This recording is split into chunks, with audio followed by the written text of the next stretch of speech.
The high school football games now start to get really, really serious. Justin Jarrett has more.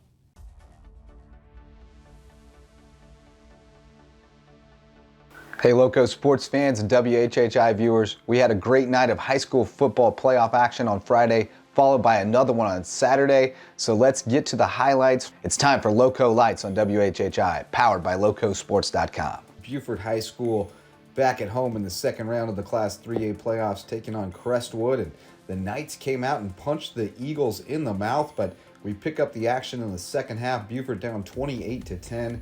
When they finally get Casey Fields into the end zone on the ground. He did have a kickoff return touchdown in the first half to keep the Eagles in it. And then the defense started to settle in. Zach Talbert with the pick. The Eagles get it back, and Samari Bonds takes it himself up the middle all the way to the end zone. That gives the Eagles their first lead of the night at 31-28. And that defense feasts once again, getting after Javion Martin. He was red hot in the first half, but the Eagles were able to rein him in the second. The coverage terrific downfield here as Martin scrambles on fourth down and is taken down out of bounds, getting the ball back for the Eagles.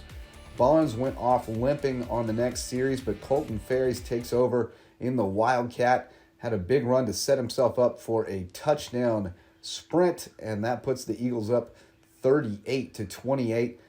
The Knights did not go quietly. The teams traded touchdowns, and it's 45-42, and Crestwood has the ball back when Ferry says, "Not so fast." High points that one for an acrobatic interception. The Eagles go on to the next one. They will host Gilbert Friday night in the third round of the Class 3A playoff. Around the corner on Sam's Point Road, Beaufort Academy and Colleton Prep replaying their instant classic from the regular season.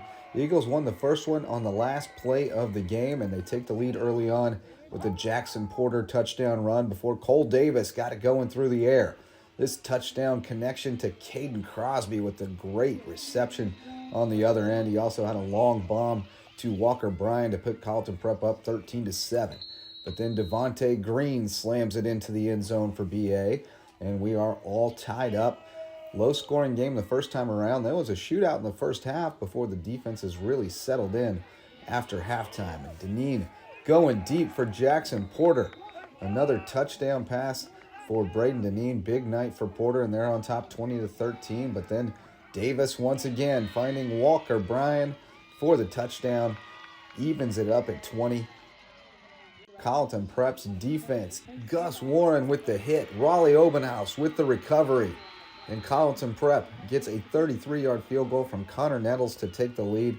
BA, they get into range for Zeke Gonzalez, but he is wide left from 33. Snap was a little high, timing a little off, and Colleton Prep escapes and goes to the state championship game. At Estill High School, where every game could be the last for the Gators before they merge with Wade Hampton, and it was a battle. Scoreless through three quarters thanks to defense like that. The Gators with the stop on fourth down to get the ball back. But then the defense strikes again for Estill. Kayvon Chisholm comes away with the fumble recovery, puts the Gators in business, and then they give it to Jerron Brown on fourth down, and he gets into the end zone for the first score of the night. It's 6-0 Estill.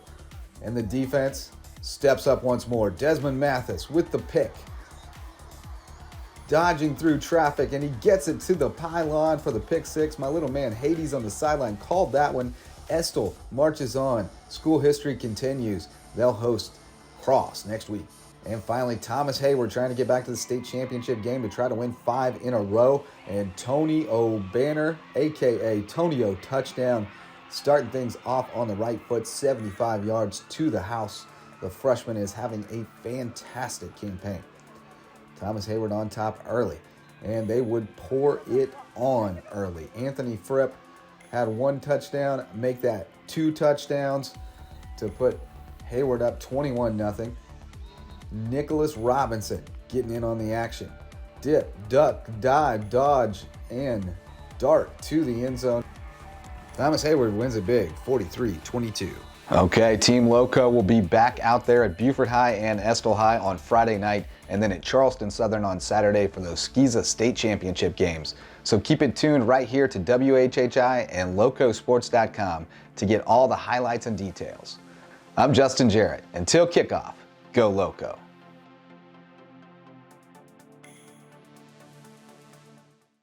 Thanks so much, Justin. We also want to thank our other guests for joining us and maybe making us a little bit smarter early in this week. If you missed any of it at all, we'll be back in 90 minutes. I'm Bob Stevens.